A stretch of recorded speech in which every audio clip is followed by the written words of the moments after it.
The scream that tore through the winter silence was not one of pain, but of pure terror, a mother's cry that echoed across the frozen expanse of the Platte River and carried all the way to the distant ranch where Thomas Nolan was checking his cattle pens. He stopped mid-motion, his breath forming white clouds in the frigid Nebraska air, and listened. January of 1881 had brought the worst cold snap the territory had seen in years, and that sound made his blood run colder than the wind that whipped across the plains. Something was desperately wrong. Penelope Sutton had made a terrible mistake, and she knew it the moment she heard the ice crack beneath the wagon wheels. She had been so certain the river was frozen solid. Everyone in Kearney had said the ice was thick enough to hold a team of horses, thick enough to bear the weight of wagons crossing from the north side of town to the south. But everyone had been wrong, or perhaps she had misjudged where the safe crossing was. The wagon lurched as the rear wheel broke through, and little James, barely 8 months old, let out a startled wail from his blankets beside her. "No, no, no," she whispered, her hands gripping the reins so tightly her knuckles went white beneath her worn gloves.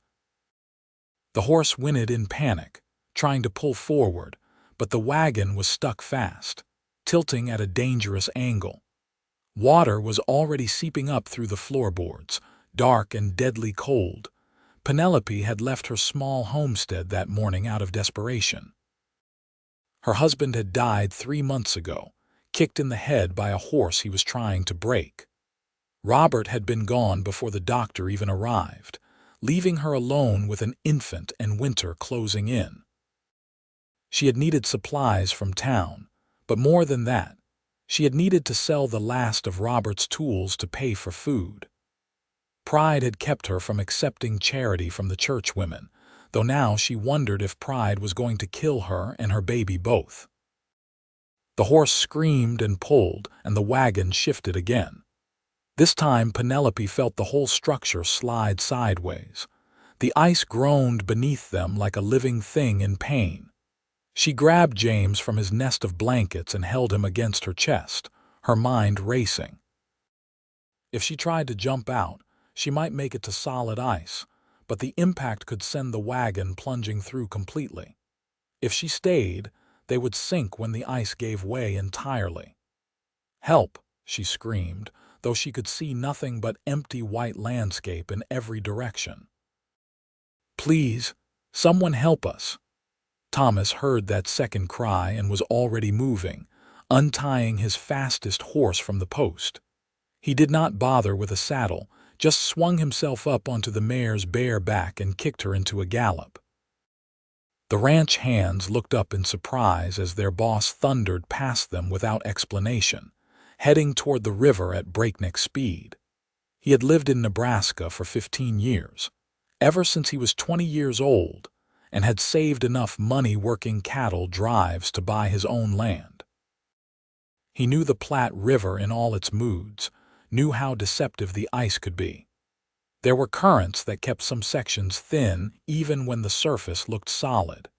He had seen men drown in winter, had pulled cattle from the freezing water more than once. The sound of that scream told him he was racing against death itself. The mare's hooves pounded across the frozen ground, breath streaming from her nostrils like dragon smoke. Thomas leaned low over her neck, urging her faster, his eyes scanning the river ahead. Then he saw it. The wagon, tilted at a terrible angle about 30 yards from the southern bank, a woman's dark figure visible against the white ice, and the sound of a baby crying carrying across the distance. He pulled the mare to a halt at the river's edge and dismounted in one fluid motion.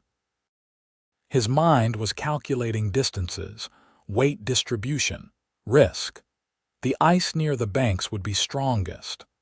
The wagon had broken through in the middle, which meant that section was dangerously weak. If he rode straight out there, his horse would likely go through, and then all 3 of them, no, all 4 counting the infant, would be in mortal danger. "Hold on," he shouted across the ice. Do not move. Penelope heard the voice and turned her head, still clutching James against her chest. She saw a man, tall and broad-shouldered, standing at the riverbank with a horse behind him. Hope and terror warred in her chest. The ice is breaking. We are going through. Thomas was already pulling rope from his saddlebag, the coiled lasso he always carried. His hands worked quickly, tying one end around his waist and the other around the saddle horn. He gave the mare a pat on the neck. You stay here, girl, you understand. You are my anchor. Then he was moving on to the ice, testing each step, distributing his weight carefully. He was a big man, over 6 feet tall and solidly built from years of ranch work. Every pound mattered now. The ice groaned under him but held. He kept moving, eyes fixed on the wagon, watching for cracks spreading beneath his boots. What is your name? He called out, partly to keep her focused, partly to keep himself calm. Penelope, she answered, her voice shaking. Penelope Sutton, this is my son, James. I am Thomas Nolan. I have a ranch west of here. I am going to get you out, Penelope, but you need to trust me and do exactly what I say. She nodded, though she did not know if he could see the gesture from that distance. The wagon shifted again, and she heard the ice crack louder this time, like a gunshot. Water was pooling around her feet now, soaking through her boots and the hem of her dress. Thomas was close enough now to see her face clearly. She was young, probably not yet 25, with dark hair escaping from beneath a worn bonnet and eyes wide with fear. The baby in her arms was bundled in blankets, still crying but not as loudly now, probably going quiet from the cold. That worried him more than the screaming had. Listen to me carefully, Thomas said, his voice steady and commanding. I am going to throw you this rope. You need to tie it around yourself and the baby together. Can you do that? Yes, Penelope said, though her hands were shaking so badly she was not sure she could manage a knot. He uncoiled the rope from around his waist and swung it once, twice, then sent it flying. It landed perfectly across her lap. Penelope shifted James to one arm and grabbed the rope with her free hand. She wound it around both of them, the rough hemp catching on her coat. Her fingers were already numb from the cold, and the knot she tied was clumsy, but it held. Good, Thomas said. Now here is the hard part. I need you to jump off the wagon away from where it broke through. Jump toward me and the bank. When you hit the ice, do not try to stand. Stay flat and spread your weight out. I will pull you the rest of the way. What about the horse? Penelope asked, looking at the animal that was still hitched to the wagon, wild-eyed with panic. I will come back for it if I can, Thomas said, though they both knew that was likely a lie. Right now, I need you to save yourself and your baby. On my count, 1, 2, 3, Penelope jumped. For a moment she was airborne. James clutched tight against her, the cold wind rushing past her face. Then she hit the ice hard, the impact knocking the breath from her lungs. Behind her, she heard the wagon make a terrible sound, wood splintering and ice shattering. The horse screamed. Do not look back, Thomas shouted. He was already pulling on the rope, hand over hand, dragging her across the ice toward him. Stay flat, she obeyed, keeping herself and James as horizontal as possible even though every instinct screamed at her to get up and run. The ice beneath her was solid, but she could hear it cracking somewhere behind her, could hear the wagon finally giving way and plunging into the river. The horse's scream cut off abruptly with a splash that made her stomach turn. Thomas pulled harder, his muscles straining.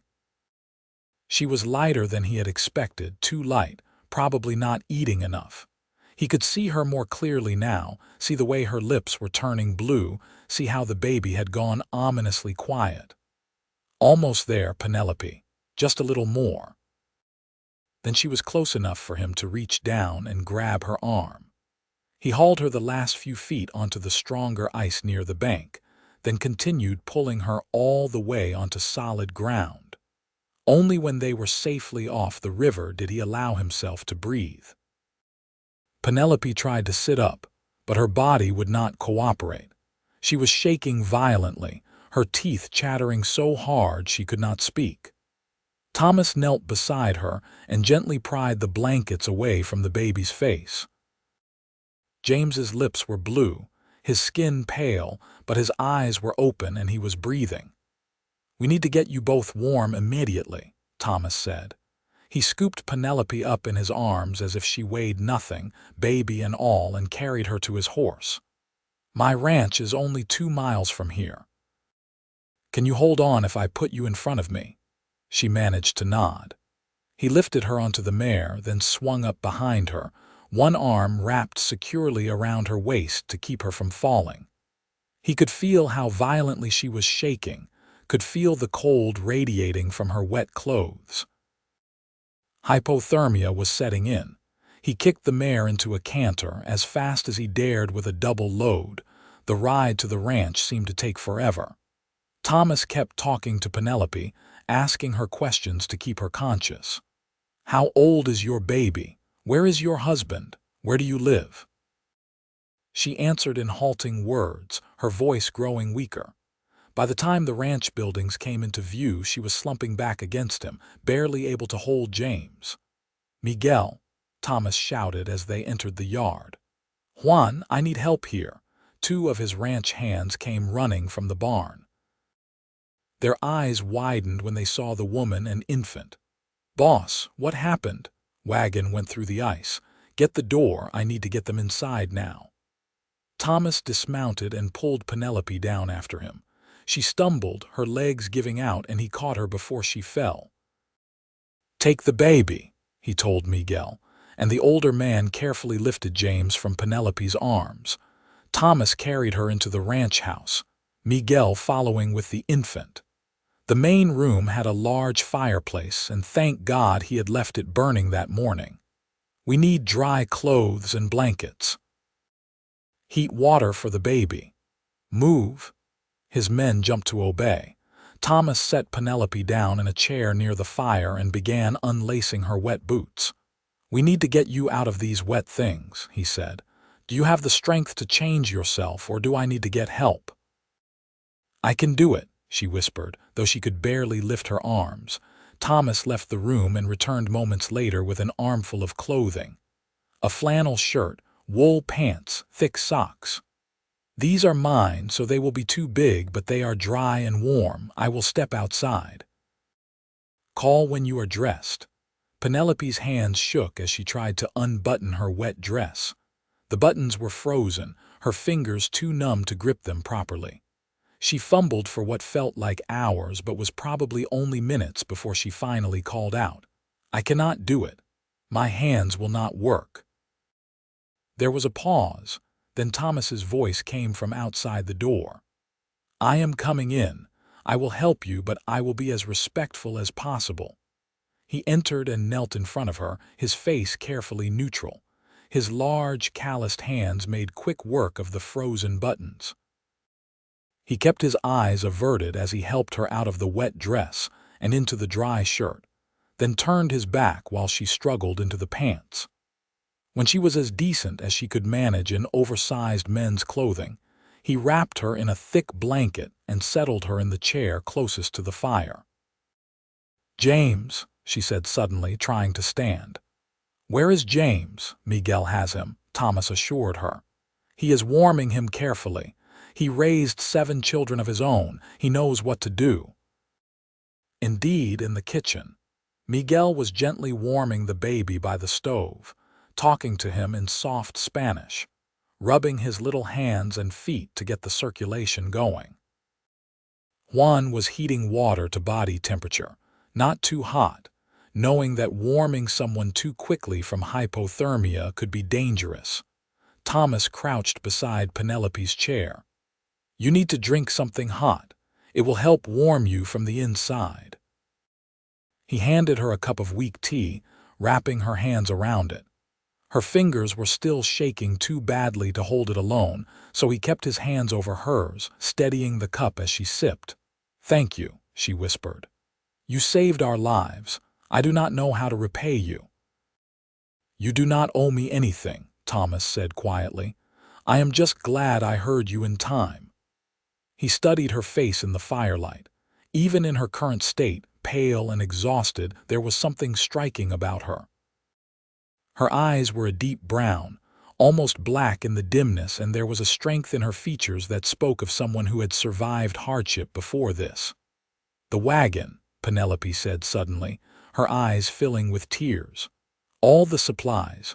Robert's tools, they are gone. Everything is gone." "The wagon and supplies can be replaced," Thomas said firmly. "You and your son cannot. That is all that matters." But Penelope shook her head and the tears spilled over. "You do not understand. I needed the money from those tools to buy food. I have nothing left. The homestead is mortgaged, and I cannot make the payment. I am already 3 weeks behind. Without that money, James and I will have nowhere to go." Thomas felt something tighten in his chest at the despair in her voice. He knew the position she was in. He had seen it happen to others, seen families lose everything because of one piece of bad luck. The West was beautiful but unforgiving, especially to a woman alone with a child. "How long have you been alone?" he asked gently. 3 months. "Robert, my husband, died in October." "Accident with a horse." Her voice was flat now, as if she had told the story so many times it had lost its power to hurt her, but Thomas could see the grief still lingering in her eyes. "You have family. Anyone who can help," she shook her head. "Robert's parents died years ago. Mine are back in Pennsylvania, but I have not written them. My father did not approve of my marrying Robert and moving west. I do not think he would welcome me back, especially with a baby and no husband." Thomas was quiet for a moment, thinking. Then he said, "I have a proposition for you. I need help here at the ranch. My housekeeper left last month to live with her daughter in Omaha, and I have been making do with meals cooked by the ranch hands, which is about as pleasant as it sounds. I also need someone to help with the business side of things, keeping the books, managing supplies. If you are willing to work, you and your son can stay here. You would have a room, food, and a fair wage." Penelope looked at him, searching his face for any sign of deception or ulterior motive. But his eyes were clear and honest, his expression open. "Why would you do that for a stranger?" "Because I can," Thomas said simply. "And because no mother and child should be turned out into the cold when there is a warm place available. If you are worried about propriety, Miguel and his nephew Juan live in the bunkhouse, and I have 3 other hands who come and go. You would not be alone with me in the house." She wanted to refuse out of pride, the same pride that had kept her from accepting help from the church. But looking around at the warm, solid house, thinking of her own drafty cabin with its leaking roof and empty cupboards, she knew she could not afford pride anymore. James needed to survive, and that was more important than her ego. "I accept," she said quietly. "Thank you, Mr. Nolan." "Thomas," he corrected.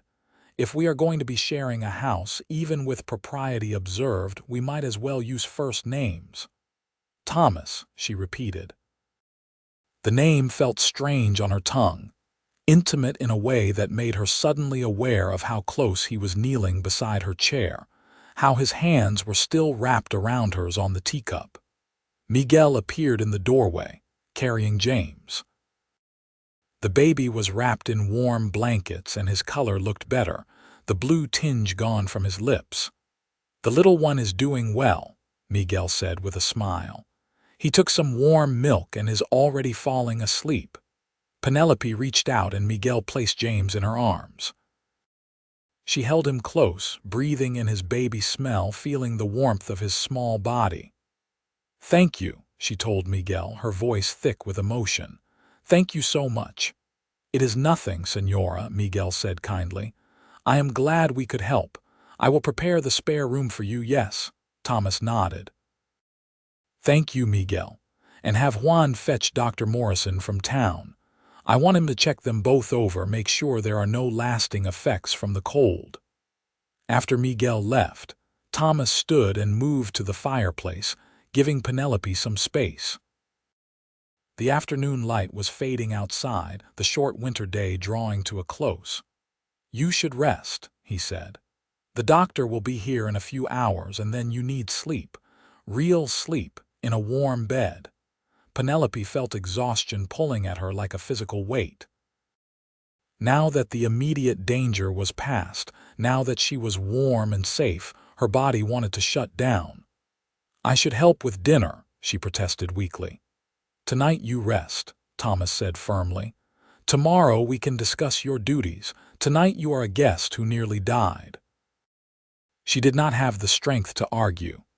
When Miguel came to tell her the room was ready, she followed him on shaking legs down a hallway to a small bedroom. It was simple but clean, with a real bed piled with quilts, a dresser, and a washstand. There was even a cradle in the corner. "This was my daughter's room when she stayed here years ago," Miguel explained, seeing her look at the cradle. "She is grown now with children of her own. The boss said the baby could use it." Penelope settled James into the cradle, making sure he was warmly covered, then sank onto the bed. The mattress was soft, so much softer than the thin pallet she had been sleeping on at the homestead. She lay back, still wrapped in the blanket, and stared at the ceiling.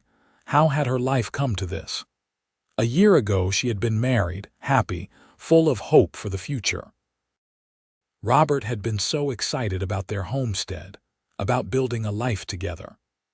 They had survived the first year, hard as it was. And then one moment of bad luck, one spooked horse, and everything had fallen apart. She had tried so hard to keep going alone. But the truth was, she had been drowning slowly. The crops had failed in the fall. The cow had died of a mysterious illness. She had sold almost everything of value just to buy food and firewood. Today's trip to town had been her last desperate attempt to stay afloat. And now here she was, rescued by a stranger who had ridden across breaking ice to save her. Thomas Nolan. She thought about the way he had looked at her, his blue eyes steady and kind. He was older than her, probably in his mid-30s, with sun-weathered skin and lines around his eyes from squinting against the prairie sun. His hands had been gentle when he helped her change clothes, even though she could see the strength in them. She should be suspicious of his motives, she knew. Men did not usually offer strange women shelter out of pure kindness, but there had been nothing predatory in his gaze, nothing that made her uneasy, just genuine concern and a practical offer of employment. A soft knock at the door pulled her from her thoughts. "Mrs. Sutton," Thomas's voice came through the wood. "The doctor is here." Dr. Morrison was a gray-haired man in his 60s who had been practicing medicine in Kearney since before the town was properly established. He examined Penelope and James thoroughly, checking for frostbite and other cold injuries. "You were very lucky," he told her.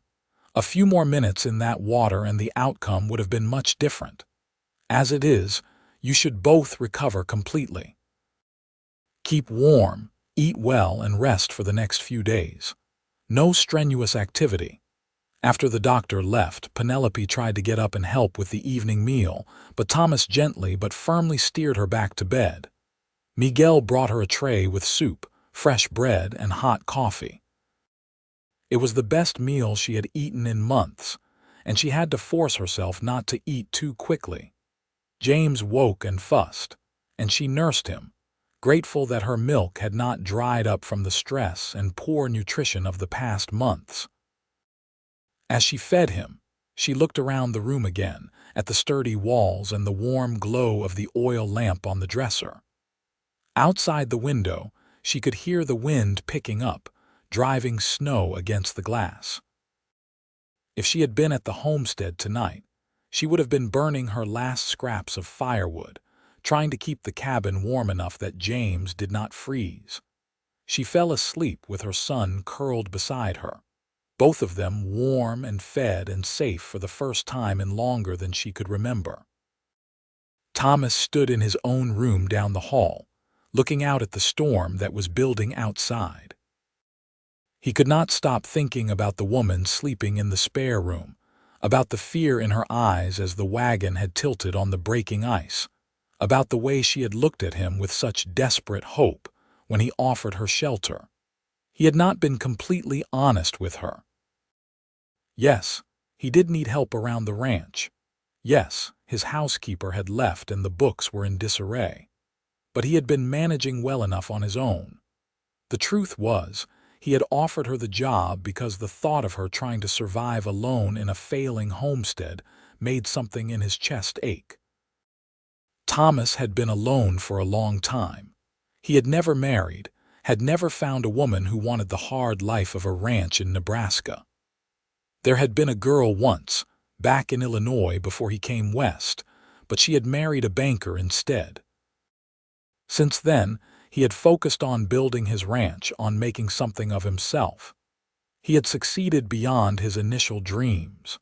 His herd was strong, his land was paid for, and he had money in the bank. But success meant little when you had no one to share it with. He shook his head, dismissing the thought. Penelope Sutton was a widow who had just lost everything. She needed help, not some lonely rancher developing inappropriate feelings. He would give her a job, a safe place to live, and nothing more. It was the right thing to do, and that was all there was to it. The next morning, Penelope woke to sunlight streaming through the window and the smell of coffee and bacon drifting down the hall. For a moment she was disoriented, forgetting where she was. Then memory rushed back and she sat up quickly, checking on James. He was awake in his cradle, making soft cooing sounds and looking around with bright eyes. "Good morning, sweet boy," she whispered, picking him up and holding him close. He felt warm and healthy, no lingering effects from their ordeal. Thank God. There was a knock at the door and Miguel's voice called softly, "Señora, I have hot water for washing if you are awake." "Thank you," she called back. "Just a moment." She wrapped herself in the blanket and opened the door. Miguel set a pitcher of hot water on the washstand and nodded politely. "Breakfast will be ready in half an hour. The boss says to take your time." After Miguel left, Penelope washed herself and James as best she could, wishing she had clean clothes to change into. The shirt and pants Thomas had lent her were clean but enormous and hardly appropriate for a woman. Still, they were better than her wet dress, which someone had hung to dry near the fireplace in the main room. When she emerged from the bedroom, carrying James, she found Thomas sitting at a large wooden table, papers spread out in front of him. He looked up and stood immediately when he saw her. "Good morning. How are you feeling?" "Much better, thank you, and thank you for the doctor. I know that must have been expensive." Thomas waved a hand dismissively. "Your health was more important. Sit down, please. Miguel has made breakfast." The meal was simple but hearty. Bacon, eggs, fresh bread, and coffee. Penelope ate slowly, trying not to show how hungry she was. Thomas watched her from across the table, noting the way she seemed surprised by each bite, as if she had forgotten what it was like to have enough food. "I thought today we could discuss the details of your employment," Thomas said as they finished eating. "If you are feeling up to it." "Yes, of course. I want to earn my keep as soon as possible." Thomas nodded. "The main things I need are housekeeping, cooking, and help with the accounts. The ranch makes a profit, but I have been letting the bookwork pile up. I need someone organized to track expenses, sales, and wages. Can you read and write?" "Yes," Penelope said. "I taught school for 2 years before I married Robert. I can keep books." "Excellent. As for wages, I was thinking $12 a month plus room and board. Does that seem fair?" Penelope nearly dropped her coffee cup. $12 a month was more than she had hoped for, more than many women made even doing hard labor. That is very generous. You will be working hard, Thomas said. It is a fair wage for fair work. I will also cover any necessities for you and James. Clothes, medicine, whatever you need. I cannot accept charity, Penelope said, her pride flaring up. It is not charity, Thomas countered. It is an advance on your wages. You can pay it back over time if you prefer. But you need clothes that fit, and James will need things as he grows. Consider it an investment in my employee. Put that way, it was harder to refuse. Penelope nodded slowly. All right, thank you. Over the next few weeks, Penelope settled into life on the ranch. She discovered that Thomas had not exaggerated about needing help. The house was clean enough but chaotic, with papers piled everywhere and supplies stored haphazardly. The accounts were a mess, with some transactions written on scraps of paper and others apparently just remembered in Thomas's head. She threw herself into bringing order to the household. She organized the kitchen, making lists of supplies and planning meals. She sorted through the stacks of papers in Thomas's office, creating a proper ledger system.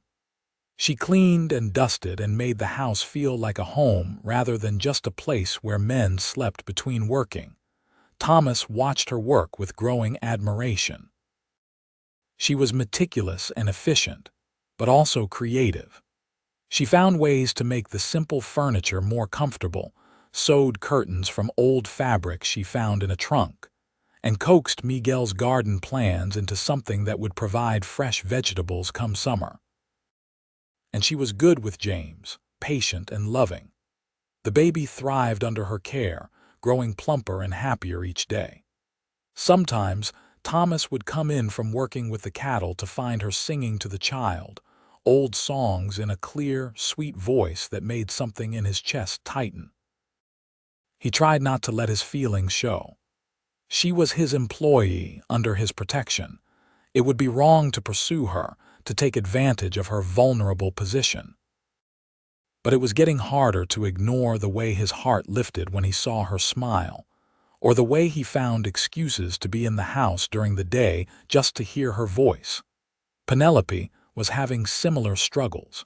She had not expected to feel anything for Thomas beyond gratitude. But as the weeks passed, she found herself noticing small things about him. The way he was always gentle with the animals, even when they were being difficult.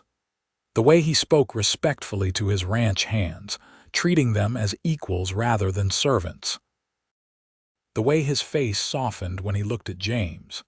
He was nothing like Robert, who had been young and impulsive, full of big dreams and bigger risks. Thomas was steady, thoughtful, his success built on careful planning and hard work. She felt safe around him in a way she had never felt with anyone else. One evening in late February, a storm rolled in with unusual fury. The wind howled around the house, driving snow so thick you could not see the barn from the window. Thomas came in from securing the animals, his coat white with snow, his face red from the cold.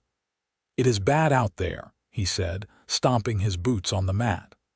"I told the men to stay in the bunkhouse tonight. No sense trying to get back and forth in this." Penelope was stirring a pot of stew on the stove. "Dinner is almost ready. You should get out of those wet clothes before you catch cold." He nodded and headed to his room. When he returned, dressed in dry clothes, Penelope had set the table. James was asleep in his cradle near the fire, and the house felt warm and cozy despite the storm raging outside. They ate in comfortable silence for a while. Then Thomas said, "I need to go into Kearney tomorrow, assuming the storm clears. We need more supplies, and I have some business at the bank. Would you like to come along? You could pick out some things for yourself and James." Penelope hesitated. She had not been back to town since the day of the accident. Part of her was nervous about seeing people, about the questions they would ask and the gossip they would spread. A widow living on a bachelor's ranch, even with all the proprieties observed, would cause talk, but she also desperately needed new clothes. The few dresses she owned were worn and ill-fitting after losing weight during her months of hardship, and James was growing out of his baby things. "Yes, thank you," she said finally. "I would appreciate that." The next day dawned cold but clear, the storm having blown itself out overnight. The world was buried under 2 feet of fresh snow sparkling in the sunlight. Thomas hitched up the wagon and made sure there were plenty of blankets for Penelope and James to stay warm during the ride. Kearney was bustling despite the cold. The main street was lined with shops and businesses, people hurrying about their errands. Thomas stopped the wagon in front of the general store. "Take your time," he said. "Get whatever you and James need. I will be at the bank and then the feed store. Meet you back here in an hour." Penelope nodded and climbed down from the wagon, James bundled in her arms. "Inside the store, Mrs." Henderson looked up from behind the counter and her eyes widened. "Penelope Sutton, we heard you drowned in the river." "Not quite," Penelope said with a slight smile, "but it was a close thing." Within minutes, half the women in town seemed to have appeared in the store, all wanting to hear the story. Penelope told it as briefly as possible, leaving out some of the more terrifying details. She did not mention that she was now living at the Nolan ranch. Let them find that out through other channels. She selected fabric for new dresses, yarn for knitting, and supplies for James. Mrs. Henderson tallied up the cost, and Penelope counted out the money carefully, part of her first month's wages that Thomas had advanced her. As she was finishing, Sarah Miller, the banker's wife, sidled up to her. "I heard you are living at the Nolan ranch now," she said in a voice that was clearly meant to sound casual but came out as pure nosiness. "I am working there," Penelope corrected. "Mr. Nolan needed a housekeeper." "How convenient," Sarah said with a knowing smile that made Penelope's cheeks flush. "Thomas Nolan has been the most eligible bachelor in 3 counties for years. Every unmarried woman from here to Omaha has tried to catch his eye, and now here you are, a widow, living under his roof." "I am his employee," Penelope said firmly. "Nothing more. And there are ranch hands living on the property as well.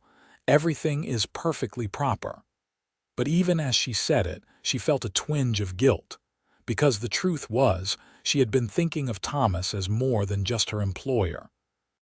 She had been noticing the way his eyes crinkled when he smiled, the deep timbre of his voice, the strength of his hands. She had been imagining what it might be like if things were different between them. She left the store with her packages, eager to escape the gossip and knowing looks. Thomas was waiting at the wagon and his face brightened when he saw her. "Did you find everything you needed?" "Yes, thank you. The store was well stocked." "Good. There is one more stop I would like to make if you do not mind. The church is nearby, and I thought you might want to pay your respects." Penelope looked at him in confusion, then understanding dawned. Robert's grave. She had not visited since the funeral, too consumed with survival to spare time for grief. They drove to the small cemetery behind the church. Penelope found Robert's marker easily, a simple wooden cross that would need to be replaced with stone eventually. She stood in front of it, James in her arms, and tried to feel something. Sadness, loss, regret, but mostly she just felt numb. It seemed like a lifetime ago that she had been married to Robert, not just a few months. That life, that version of herself, felt like a stranger now. "I am sorry," she whispered to the grave. "I tried to hold onto the homestead. I really did, but I could not do it alone." Thomas stood a respectful distance away, giving her privacy. When she turned back to him, her eyes were dry. She had cried all her tears for Robert in those first terrible weeks after his death. Now there was only acceptance and the need to move forward. The ride back to the ranch was quiet. The sun was setting, painting the snow in shades of pink and gold. James dozed in Penelope's lap, lulled by the motion of the wagon. "Thank you for taking me to the grave," Penelope said softly. "I needed that closure." "Of course. I should have thought to offer sooner." "You have done more than enough for me already, more than I can ever repay." Thomas glanced at her, his expression unreadable in the fading light. "You are repaying it every day with your work. The house has never been so organized. The accounts actually make sense now. You have more than earned your keep. Still, you saved my life, James's life. If you had not heard me that day, if you had not been brave enough to come out onto the ice." She could not finish the sentence. "But I did hear you," Thomas said, "and I would do it again without hesitation. You and James belong here now. This is your home for as long as you want it to be."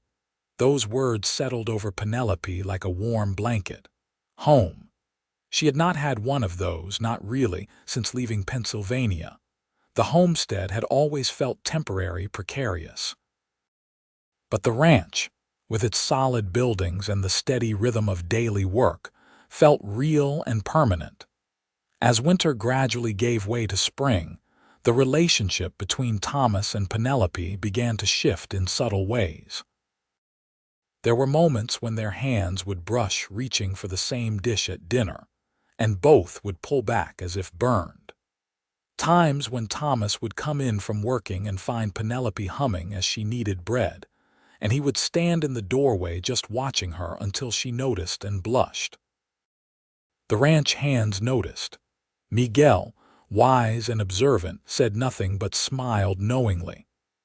Juan teased Thomas gently about spending more time in the house than was strictly necessary for a rancher.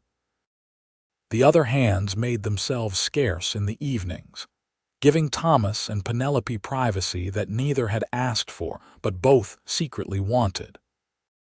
One evening in April, after James had been put to bed and the dishes were washed, Thomas built up the fire in the main room and asked Penelope to sit with him. She settled into the chair across from him, her hands folded in her lap, curious about his serious expression.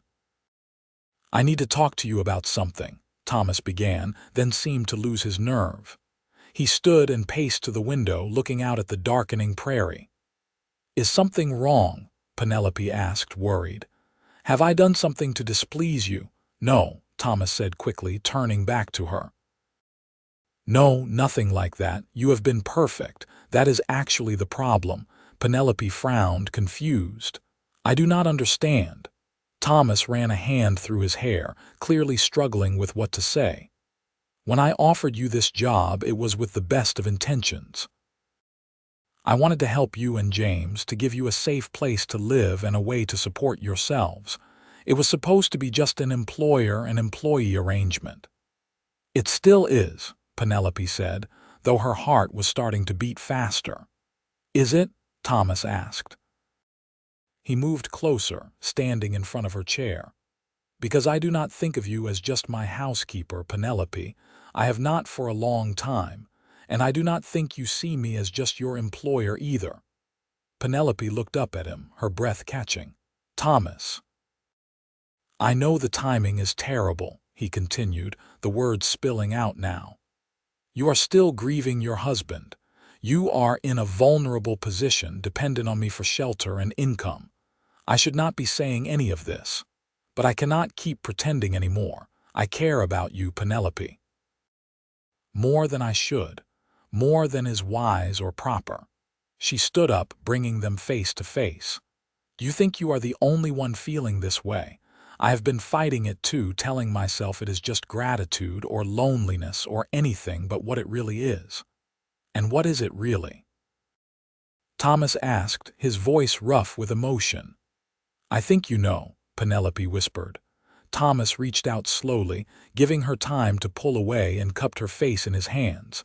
His palms were warm and calloused, his touch incredibly gentle. "I do not want to rush you. I do not want to take advantage of your situation. But I need you to know that if you feel even a fraction of what I feel, if there is any possibility of something more between us, I am willing to wait as long as it takes." Penelope leaned into his touch, her eyes closing briefly. When she opened them again, they were bright with unshed tears. "I was so angry when Robert died. Angry at him for taking that risk with the horse, angry at God for taking him from me, angry at myself for not being strong enough to survive alone. But now—" She paused, gathering courage. "Now I wonder if this is where I was always meant to end up, if everything happened the way it did to bring me here to you." "You really mean that?" Thomas asked, hardly daring to believe it. Instead of answering with words, Penelope rose on her toes and kissed him. It was gentle and tentative at first, then deeper as Thomas's arms came around her, pulling her close. The kiss held months of longing, of stolen glances and suppressed feelings, of two lonely people finding each other against all odds. When they finally pulled apart, both were breathing hard. Thomas rested his forehead against hers. "I want to do this right," he said. "I want to court you properly, give you time to be sure. I do not want anyone to say I took advantage of you or that our relationship was anything less than honorable." "I appreciate that," Penelope said. "But Thomas, I am already sure. I have been sure for weeks. Maybe since that first day when you rode across the ice without hesitation to save me. I just was not ready to admit it to myself. Even so, let us take our time. I have waited this long for the right woman. I can wait a little longer to do things properly." Over the next few months, Thomas courted Penelope with old-fashioned determination. He brought her wildflowers from the prairie. He took her on buggy rides on Sunday afternoons, James bundled between them. He read to her in the evenings from books he ordered from Omaha. He was unfailingly respectful and proper, never pushing for more than she was ready to give. But the kisses they shared when they thought no one was looking grew longer and more passionate. The looks they exchanged across the dinner table were heavy with promise. Everyone on the ranch knew it was just a matter of time. In July, Thomas asked her to marry him. They were sitting on the porch in the evening, watching the sunset paint the sky in brilliant colors.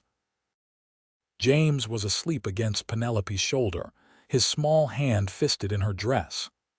"Marry me," Thomas said simply, taking her free hand in his. "Not because you need protection or support, not out of gratitude or obligation, but because I love you and I want to spend the rest of my life with you. Because I want to be a father to James and have more children with you. Because coming home to you every evening is the best part of my day, and I never want that to end." Penelope felt tears streaming down her face, but they were happy tears this time. "Yes," she said. "Yes, of course I will marry you. I love you, Thomas. I did not think I could love again after Robert, but what I feel for you is different, stronger, more real somehow." They were married in August in the small church in Kearney. Penelope wore a new dress of pale blue calico that Thomas had insisted on buying her. James, now over a year old and starting to walk, was passed around among the ranch hands during the ceremony, cooing and gurgling at all the attention. The whole town turned out for the wedding.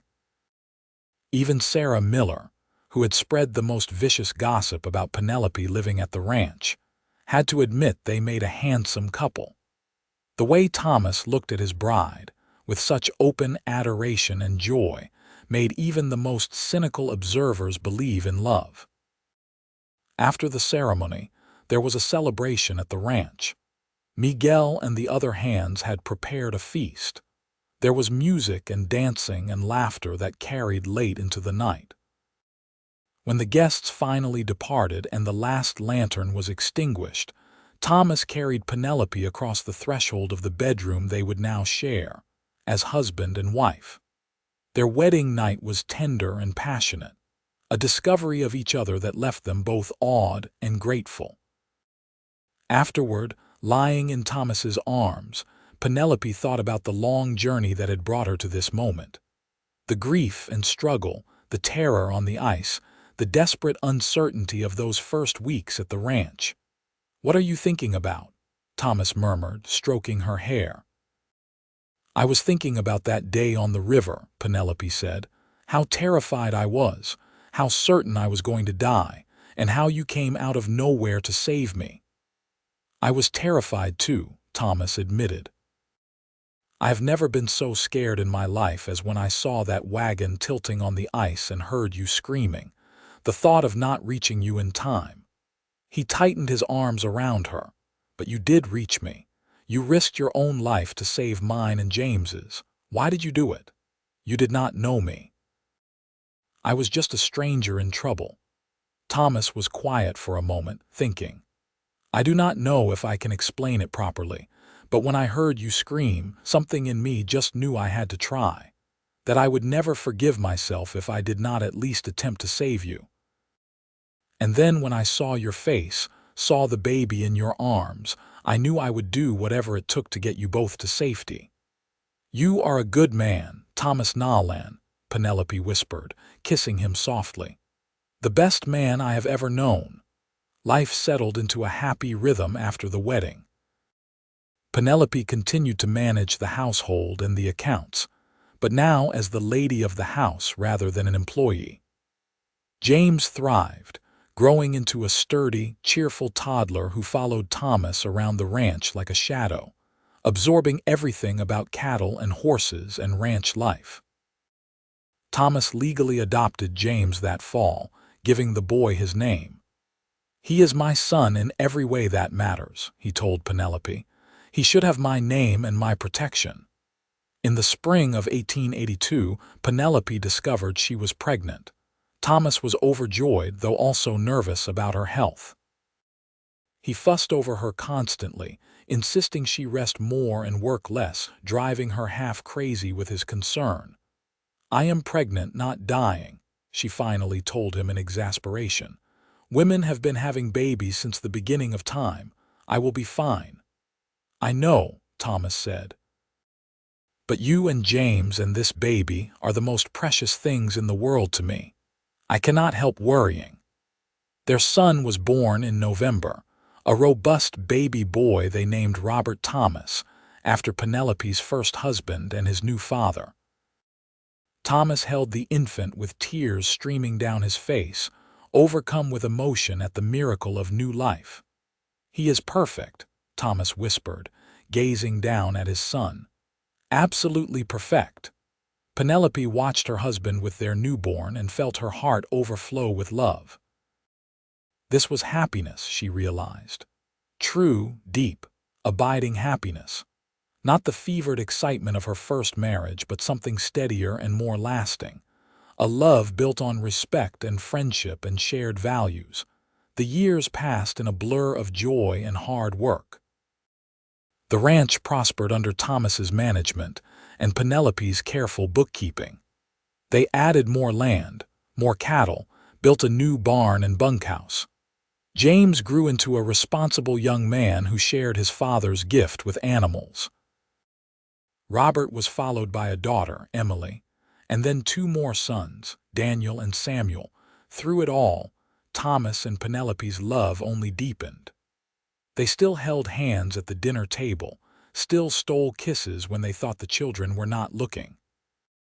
On winter evenings, Thomas would read aloud while Penelope knitted, their children playing at their feet, the fire crackling in the hearth.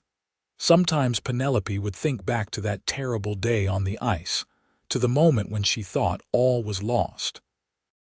And she would look around at her beautiful family, her prosperous home, her devoted husband, and marvel at how much can change in a few short years. "You ever regret it?" Thomas asked her one night, many years into their marriage. They were sitting on the porch, watching another spectacular prairie sunset. Their children were grown now, James married and running his own ranch, the others finding their own paths in life. "Regret what?" Penelope asked, though she knew what he meant. "Taking the job here. Marrying me." "All of it. If you had gone back to Pennsylvania instead, you might have had an easier life." Penelope laughed and took his hand, threading her fingers through his. "An easier life, perhaps, but not a happier one, not a fuller one. Everything I needed, everything I wanted was right here waiting for me. I just had to be brave enough to reach for it." "You are the bravest woman I know," Thomas said, bringing her hand to his lips. "You have been from that first moment on the ice, when you jumped toward safety even though you were terrified. You have been brave through every challenge we have faced." "We have been brave together," Penelope corrected. "That is what marriage is, I think. Two people being brave enough to face the world side by side." They sat in comfortable silence as the sun sank lower, painting the sky in shades of crimson and gold. Somewhere in the distance, cattle lowed. Closer by, they could hear the sounds of the ranch settling in for the night, familiar and comforting. "You remember what you said to me that first night?" Penelope asked. "When I was still half frozen and terrified and you offered me the job." "I said a lot of things that night." "Which part do you mean?" "You said this could be my home for as long as I wanted it to be. And I thought then that I would stay maybe a few months, just until I got back on my feet. I never imagined it would become my real home, my forever home." Thomas squeezed her hand. "I knew that night I wanted you to stay forever. I did not dare hope you would actually want the same thing. But from the moment I saw you on that ice, holding your baby and refusing to give up even when everything seemed lost, I knew you were someone special. Someone strong enough to be my partner in this life." "I was not strong then," Penelope said softly. "I was barely surviving. You were stronger than you knew. You are still stronger than you know." As the stars began to appear in the darkening sky, Penelope leaned her head on Thomas's shoulder, feeling the solid warmth of him beside her. They had built a good life together, she and this man who had ridden across breaking ice to save her. A life filled with love and laughter, hard work and simple pleasures, children and grandchildren, and the deep satisfaction of a partnership that had weathered every storm. It had started with a scream across the frozen river, a desperate cry for help that had reached the right ears at the right moment. It had continued through those tentative first weeks when neither of them wanted to admit what they were feeling. And it had blossomed into something neither of them had expected but both had needed. A love that was steady and true, built to last through all the seasons of life. The next morning, Penelope woke before dawn as she had for decades, slipping out of bed without waking Thomas. In the kitchen, she started the coffee and began preparing breakfast, her hands moving through the familiar motions with practiced ease. Through the window, she could see the first light touching the horizon, promising another beautiful day. James arrived with his wife Clara and their 3 children just after breakfast. They were helping with the spring branding and would be staying for a few days. The house filled with noise and laughter as the grandchildren ran through the rooms, excited to be at their grandparents' ranch. Thomas swung the youngest grandchild, 4-year-old Sarah, up onto his shoulders and carried her out to see the new calves. Penelope watched them go, her heart full. This was what she and Thomas had built together, not just a successful ranch, but a family legacy that would continue for generations. Later that day, while the men were working with the cattle, Penelope and Clara sat on the porch shelling peas. Clara, who had been raised in Omaha and was still adjusting to ranch life, looked around at the vast prairie with something like wonder. "How did you do it?" Clara asked. "Come here with nothing and build all this?" Penelope considered the question. "I did not build it alone. Thomas did most of the work, honestly. I just helped keep things organized." "That is not what James says. He says his father always credits you with the ranch's success. Says you were the one who saw the potential, who made the smart business decisions." Penelope smiled. "We did it together. That is the secret, I think. Neither of us could have done it alone, but together we were stronger than the sum of our parts. When I first came here, I was broken, lost. Thomas gave me a reason to keep going, to rebuild my life. And I like to think I gave him something too. A family, a partner, someone to share the burden and the joy. You love him very much, Clara observed. More than I can say. And the miracle is that after all these years, I love him more now than I did on our wedding day. I did not know that was possible, but it is. Love grows if you tend it properly, like a garden. You have to nurture it, protect it, give it room to flourish. Clara was quiet for a moment, then said, I hope, James, and I can have what you and Thomas have. The way you look at each other, even after all these years, it is like you are still newlyweds. You can have it, Penelope assured her. Just remember that marriage is not always easy. There will be hard times, disagreements, moments when you wonder if you have made a mistake. But if you choose love every day, if you choose to be partners instead of adversaries, you will build something that lasts. That evening, the whole family gathered for dinner around the big table Thomas had built when their family started growing. The room was filled with conversation and laughter, multiple conversations happening at once, children squirming in their seats, adults catching up on news and gossip. Thomas sat at the head of the table with Penelope at his right hand and looked around at the faces of his children and grandchildren. This was wealth, he thought. Not the money in the bank or the size of the herd, but this, a table full of people you loved, a legacy of family and tradition. After dinner, when the children had been put to bed and the adults were lingering over coffee, James raised his cup in a toast. To my parents, he said, for building not just a ranch but a home, for showing us what real love looks like, for taking a scared widow and her baby in and creating a family out of nothing. Here, here, the others echoed, raising their cups. Penelope felt tears prick her eyes. She reached for Thomas's hand under the table and felt him squeeze back. We were the lucky ones, she said. Lucky to find each other. Lucky to have all of you, lucky to have this life. Luck had nothing to do with it, Thomas said firmly. It was choice. Penelope chose to be brave enough to accept help. I chose to offer it. We both chose to let friendship turn into love. And we have chosen, every day since, to honor and cherish each other. That is not luck. That is commitment. Later, in the quiet of their bedroom, Penelope and Thomas prepared for sleep. It was a ritual they had performed thousands of times, comfortable and familiar. Thomas banked the fire while Penelope brushed out her hair, now more silver than brown. In the mirror, she could see the lines time had etched on her face, the marks of years lived fully. You know what today is? Thomas asked, climbing into bed beside her. Penelope thought for a moment, then shook her head. I cannot remember. Is it someone's birthday? Not a birthday. An anniversary of sorts.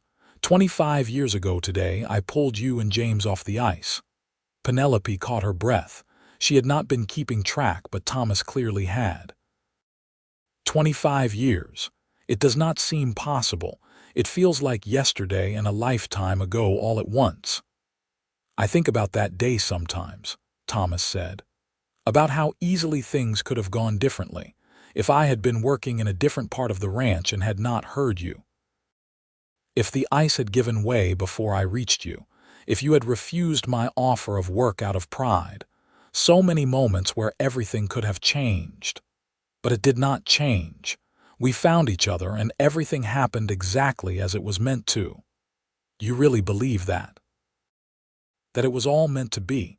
Penelope settled into his arms, her head on his chest where she could hear the steady beat of his heart. I do not know about destiny or fate, but I know that something guided you to that river at exactly the right moment.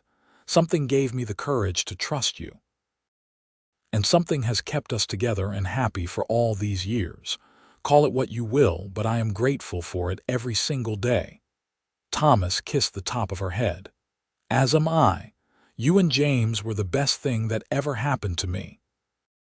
You turned this house into a home, this ranch into a family legacy. You gave my life meaning and purpose beyond just accumulating wealth." They lay in comfortable silence, listening to the sounds of the house settling, the wind moving across the prairie, the distant call of a coyote. After a while, Penelope spoke again. "I need to tell you something I have never said before. When Robert died, I was devastated. But I was also, in some small way I barely admitted to myself, relieved. Our marriage was not terrible, but it was not happy either." He was restless, always chasing the next big opportunity, never satisfied with what we had. Living with him was exhausting, and when he died, part of me thought, at least now I do not have to keep pretending everything is fine. She paused, then continued, "I felt so guilty about that. What kind of wife feels relief when her husband dies? But meeting you, falling in love with you, showed me what marriage could really be. Partnership instead of competition. Peace instead of chaos.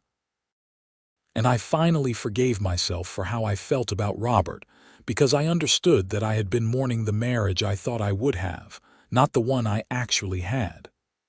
Thomas was quiet for a long moment. Then he said, "Thank you for telling me that. I always wondered about him, about your first marriage. You never spoke much about Robert, and I did not want to pry, but I am glad I could give you the partnership you deserved." "You gave me everything I deserved and more," Penelope said fiercely. "You gave me a second chance at life, at love, at happiness. You gave James a father and me a family. You showed me what it means to be truly cherished. I will never be able to repay that debt." "There is no debt between us," Thomas said. "Only love, only partnership.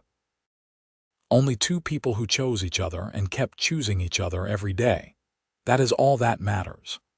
The years continued to pass, each season bringing its own joys and challenges. They celebrated births and mourned deaths, welcomed new family members and said goodbye to old friends. Miguel passed away peacefully in his sleep at the age of 78, and Thomas wept like a child at the funeral. Juan took over as foreman, as capable and loyal as his uncle had been. Emily married a lawyer from Kearney and moved to town, but visited often with her children. Robert became a doctor and opened a practice in Omaha, returning home for holidays and special occasions. Daniel took naturally to ranching and worked alongside Thomas, learning everything his father could teach him. Samuel surprised everyone by becoming a teacher, fulfilling the dream his mother had set aside when she married.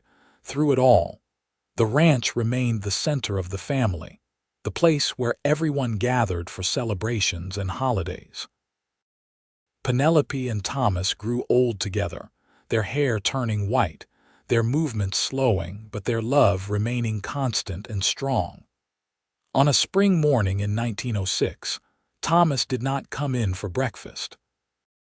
Penelope found him in the barn, lying peacefully on the ground as if he had just decided to take a rest. The doctor said it was his heart, that he had probably died instantly without pain. He was 65 years old. Penelope was 70 when she became a widow for the second time. But this grief was different from what she had felt when Robert died. This was the loss of her other half, her partner, the love of her life. She felt as if part of her had been torn away, leaving a wound that could never fully heal. The funeral was the largest Kearney had ever seen. People came from all over Nebraska and beyond to pay their respects to Thomas Nolan, the rancher who had built an empire through hard work and fair dealing, who had been known for his integrity and kindness. But most of all, they came to support Penelope, the woman who had been his devoted wife and partner for nearly a quarter-century. Penelope stood at the graveside with her children and grandchildren around her, and felt the weight of Thomas's loss settle over her like a heavy blanket. But she also felt his presence, as if he were standing beside her one last time, his hand in hers. "Thank you," she whispered to the wind, to the sky, to wherever his spirit had gone. "Thank you for riding across the ice that day. Thank you for saving me and James. Thank you for loving me. Thank you for everything." After Thomas's death, Penelope moved into the smaller house on the property that they had built for Miguel years ago. Daniel and his wife took over the main house and the running of the ranch. Penelope still helped with the bookkeeping when asked, still offered advice when needed, but mostly she spent her days quietly, tending her garden, playing with her great-grandchildren, and remembering. On winter evenings, she would sit by the fire and look out at the frozen landscape, thinking about that day on the river so many years ago. The terror, the cold, the certainty of death. And then Thomas, appearing like an angel of salvation, riding across the ice without hesitation to save her. That one act of courage, that one moment of selfless heroism, had changed everything. It had saved her life, yes, but it had also given her a life worth living. It had given her love and family, purpose and joy. Decades of happiness she would never have known if Thomas had not been brave enough to risk the ice. She lived for 10 more years after Thomas's death, watching her family continue to grow and thrive. She saw grandchildren marry and great-grandchildren born. She saw the ranch adapt to changing times, saw automobiles replace horses on the roads, saw the world transform in ways she could never have imagined as a young widow trapped on the frozen Platte River. When Penelope Nolan died peacefully in her sleep at the age of 80, surrounded by family, the town mourned her as they had mourned her husband. She was buried beside Thomas in the Kearney Cemetery, their headstones side by side for eternity. At her funeral, her eldest son James stood to give the eulogy. He was now a grandfather himself, his hair white, his face weathered by years of sun and wind. But his voice was strong as he spoke of his mother, of the woman who had raised him with such love and devotion. "My mother was the strongest person I ever knew," James said. "She faced hardship that would have broken most people, but she never gave up. When my father, my birth father, died and left her alone with an infant, she found a way to survive. And when the river tried to claim our lives, she fought with everything she had to save us both." He paused, looking out at the assembled crowd. "But she always said that the real hero was my adoptive father, Thomas Nolan, the man who rode across breaking ice to save a stranger and her baby. The man who gave us shelter and then gave us love. The man who showed all of us what it means to be truly good. What my parents had together was special. It was a love born from crisis, but strengthened through years of partnership and mutual respect. They built something remarkable together, not just a successful ranch, but a family legacy that will continue for generations. They showed us that it is never too late for a second chance, that love can be found in the most unexpected places, and that true courage means helping others even when it puts yourself at risk. My mother used to say that everything happened for a reason, that her path led her exactly where she needed to be. I believe that. Because if she had not taken that wagon across the river that day, if my father had not heard her cries for help, none of us would be here. Our entire family exists because of one moment of terrible danger and one act of incredible bravery." He looked down at his mother's casket, his eyes bright with tears. "Thank you, Mom, for being strong enough to survive. Thank you for being brave enough to love again. Thank you for building a family that will carry your legacy forward. And thank you for showing us that even in our darkest moments, salvation can come riding across the ice in the form of someone who cares enough to help." As the mourners filed past the grave, dropping flowers on the casket, the sun broke through the clouds, sending shafts of golden light across the cemetery. It seemed fitting somehow, a benediction from heaven, a final blessing on a life well lived. The ranch continued under Daniel's management, and then his sons, and then his grandsons. The Nolan family became an institution in Nebraska, known for their integrity, their hard work, and their commitment to community. And always, at family gatherings, someone would tell the story of how it all began, with a widow and her baby trapped on the frozen Platte River, and a rancher brave enough to ride across the ice to save them. The story became family legend, passed down through generations. The details were embellished over the years, the ice growing thicker, the danger more extreme, the rescue more dramatic. But the core truth remained, that Thomas Nolan had risked his life to save Penelope and James, that this act of courage had blossomed into a love that lasted a lifetime, and that from this union had come a family dynasty that would endure for generations. More than a century after that fateful day on the ice, a great-great-great-granddaughter of Thomas and Penelope stood on the banks of the Platte River, looking out at the water. It was winter again, and ice was forming along the edges, though not thick enough to walk on. She held a photo in her hand, faded and cracked with age, showing a stern-looking man with kind eyes and a woman with a gentle smile, posed formally in their best clothes. She had heard the story countless times growing up, how her ancestor had been saved from the ice, how the rancher who rescued her had become her husband, how their love had built the foundation for everything that came after. It seemed almost mythical, too perfect to be real. But standing there on the riverbank, looking out at the ice, she could almost see it. The tilted wagon, the terrified woman, the man riding toward her without hesitation. She could almost hear the crack of breaking ice, the baby's cry, the shout of encouragement as the rope was thrown. And she understood in that moment why the story had been preserved and retold so carefully. It was not just a tale of rescue or romance. It was a reminder of what love could do, of what courage could achieve, of how one moment of selfless action could ripple forward through time, affecting lives not yet born. The ice on the river glinted in the winter sun, beautiful and dangerous, just as it had been all those years ago. And the woman smiled, touched her fingers to her lips, and blew a kiss across the water to the memory of two people she had never met but whose love had made her existence possible. "Thank you," she whispered to the winter wind, to the river, to the past. "Thank you for being brave. Thank you for finding each other. Thank you for all of it." The wind carried her words away across the frozen landscape, across the generations, to wherever Thomas and Penelope waited together, their love eternal, their story complete but never truly ending.